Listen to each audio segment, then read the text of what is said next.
কেন্দ্রে নরেন্দ্র মোদী নেতৃত্বাধীন সরকারের 12 বছর পূর্তি উপলক্ষে ফলতায় আয়োজিত এক সভায় সরকারের সাফল্য, উন্নয়নমূলক কাজ এবং জনকল্যাণমূলক প্রকল্পগুলির খতিয়ান তুলে ধরল বিজেপি নেতৃত্ব। সভায় উপস্থিত ছিলেন ফলতার বিধায়ক দেবাংশু পাণ্ডা এবং জয়নগর সাংগঠনিক জেলার সভাপতি উৎপল নস্কর। সভায় বক্তব্য রাখতে গিয়ে বিধায়ক দেবাংশু পাণ্ডা বলেন, মোদী সরকার দেশের ইতিহাসে দীর্ঘতম সময় ক্ষমতায় থাকা সরকার হিসেবে এক নতুন রেকর্ড গড়েছে। তিনি দাবি করেন, এই সাফল্য শুধু বিজেপির নয়, সমগ্র দেশবাসীর গর্বের বিষয়। অন্যদিকে জয়নগর সাংগঠনিক জেলার সভাপতি উৎপল নস্কর বলেন, বিজেপির পথচলা শুরু হয়েছিল সবকা সাথ, সবকা বিকাশ স্লোগান দিয়ে। পরবর্তীতে এর সঙ্গে যুক্ত হয়েছে সবকা বিশ্বাস এবং সবকা প্রয়াস। তার দাবি, এই নীতিগুলি শুধুমাত্র রাজনৈতিক স্লোগান হয়ে থাকেনি, বরং বাস্তব উন্নয়নের মাধ্যমে মানুষের জীবনে প্রভাব ফেলেছে। তৈরি করতে পেরেছি। আমরা রেলের প্রায় 99.4% বেশি ব্রড গেজ এবং বিদ্যুতায়ন আমরা সম্পন্ন করতে পেরেছি।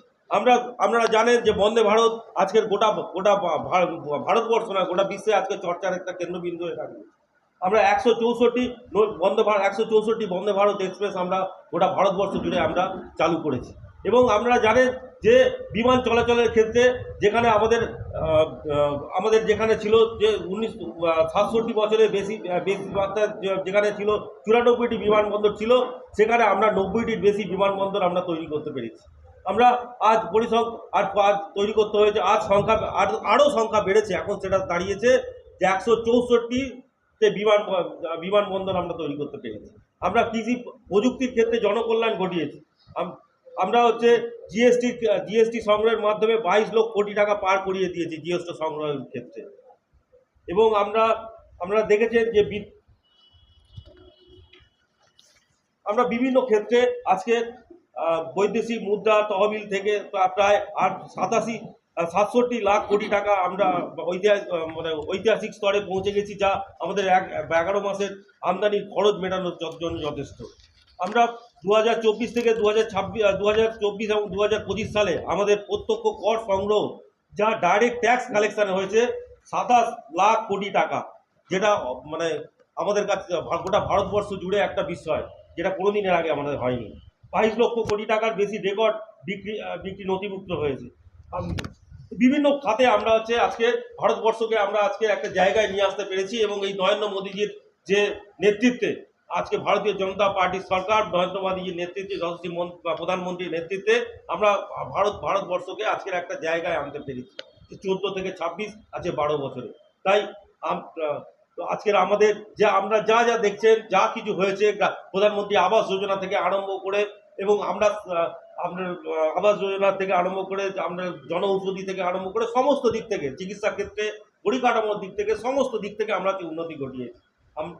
আজকে এইটাই বলার। এবং এরপরে আমাদের বলবেন আমাদের জেলা সভাপতি, আরও বিস্তৃতভাবে বলবেন। বিধায়ক দেবাংশু পাণ্ডা জানান, আধার সংযোগের মাধ্যমে লক্ষ লক্ষ ভুয়ো সুবিধাভোগীকে চিহ্নিত করে সরকারি তালিকা থেকে বাদ দেওয়া হয়েছে।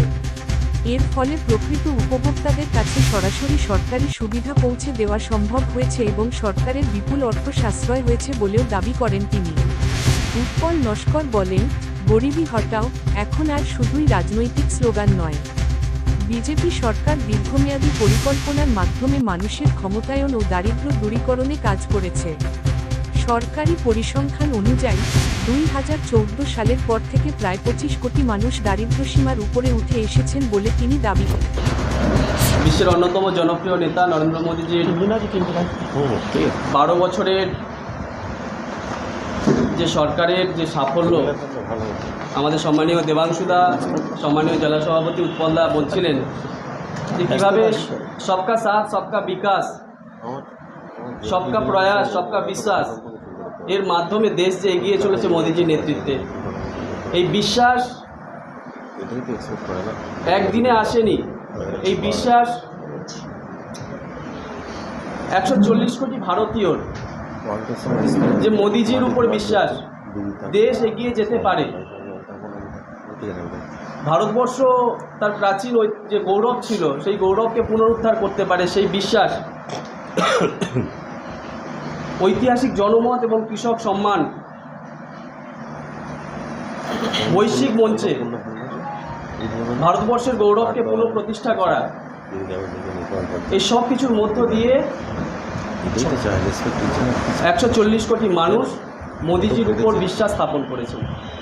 তৃতীয়বারের মতো যখন 2014 সাল, 2019 সাল, এরপর 2024 সালে তৃতীয়বার শাসন ক্ষমতায় এসে নরেন্দ্র মোদীজি প্রথম যে ফাইলে সই করেছিলেন সেটা হচ্ছে কৃষক কল্যাণের ফাইল।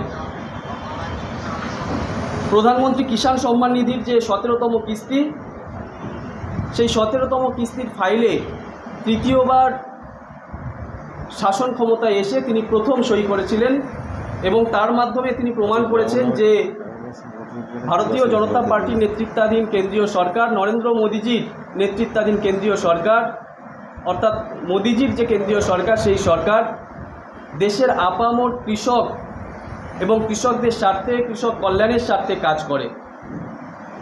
ঐতিহ্য এবং আধুনিকতার মেলবন্ধনের কথা যদি বলতে হয় তাহলে আমরা দেখতে পাই ভারতবর্ষের সংবিধান রচয়িতা হিসেবে পরিচিত ডক্টর বাবা সাহেব আম্বেদকরের সাথে সংযুক্ত যে 5টি স্থান রয়েছে, সেই 5টি স্থানকে পঞ্চতীর্থ হিসাবে গড়ে তোলা, এটা কেবলমাত্র একটা স্মারক নির্মাণ ছিল না, এর মধ্য দিয়ে সামাজিক ন্যায় বিচার, অন্তর্ভুক্তিতা, সংবিধানের মূল্যবোধকে জাতীয় চেতনায় প্রতিষ্ঠা করা, এসবের একটা প্রয়াস ছিল।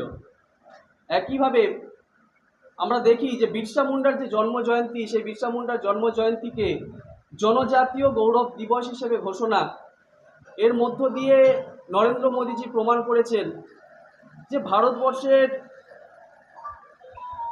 সমাজ বা রাষ্ট্র ব্যবস্থা শুধুমাত্র রাজপ্রাসাদের মধ্যে সীমাবদ্ধ নয়। ভারতীয় রাষ্ট্র ব্যবস্থা বন, জঙ্গল, আদিবাসী জনজাতি সমাজের যে সংগ্রামের ইতিহাস, সেই ইতিহাসকে সাথে নিয়ে, সেই ইতিহাস বা সেই সংগ্রামকে সঙ্গে নিয়ে চলার ইতিহাস, এটা হচ্ছে প্রমাণ করে বিরসা মুন্ডার জন্মজয়ন্তীকে জনজাতি গৌরব দিবস হিসাবে ঘোষণা করার মধ্য দিয়ে। জাতীয় ঐক্যের প্রতীক হিসেবে সর্দার বল্লভভাই প্যাটেলের যে মূর্তি স্থাপন,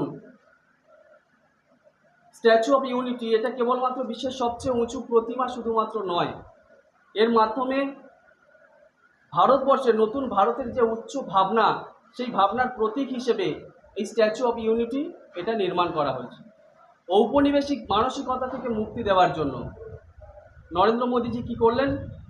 রাজপথকে কর্তব্য পথ হিসেবে ঘোষণা করলেন। ইন্ডিয়া গেটে নেতাজি সুভাষচন্দ্র বসুর প্রতিমা স্থাপন করে দেশ তার মতো মহানায়কদের সম্মান জানিয়েছে, যারা যোগ্য অবদান থাকা সত্ত্বেও দীর্ঘ সময় ধরে পর্যাপ্ত সম্মান এবং স্থান পাননি। সেই সমস্ত দেশ নায়কদের নতুন করে সম্মান দেওয়ার কাজ নরেন্দ্র মোদীজির নেতৃত্বে তার এই 12 বছরের শাসনকালে সেটা আমরা লক্ষ্য করেন। সভায় প্রধানমন্ত্রী গরিব কল্যাণ অন্ন যোজনার কথাও উল্লেখ করা হয়। বিজেপি নেতৃত্বের দাবি, করোনার মতো কঠিন সময়ে দেশের 80 কোটি মানুষকে বিনামূল্যে রেশন দিয়ে খাদ্য সুরক্ষা নিশ্চিত করা হয়েছিল। দেবাংশু পান্ডা বলেন, করোনার সময় গোটা দেশ অনিশ্চয়তার মধ্যে ছিল। সেই সময় কেন্দ্র সরকারের উদ্যোগ সাধারণ মানুষের পাশে দাঁড়িয়েছিল। সভা শেষে বিজেপি নেতৃত্ব দাবি করে, গত 12 বছরে দেশের উন্নয়ন, পরিকাঠামো বৃদ্ধি এবং জনকল্যাণমূলক প্রকল্প বাস্তবায়নের মাধ্যমে মোদী সরকার নতুন রাজনৈতিক দৃষ্টান্ত স্থাপন করেছে। মৃন্ময় লস্করের রিপোর্ট, জেলার বার্তা।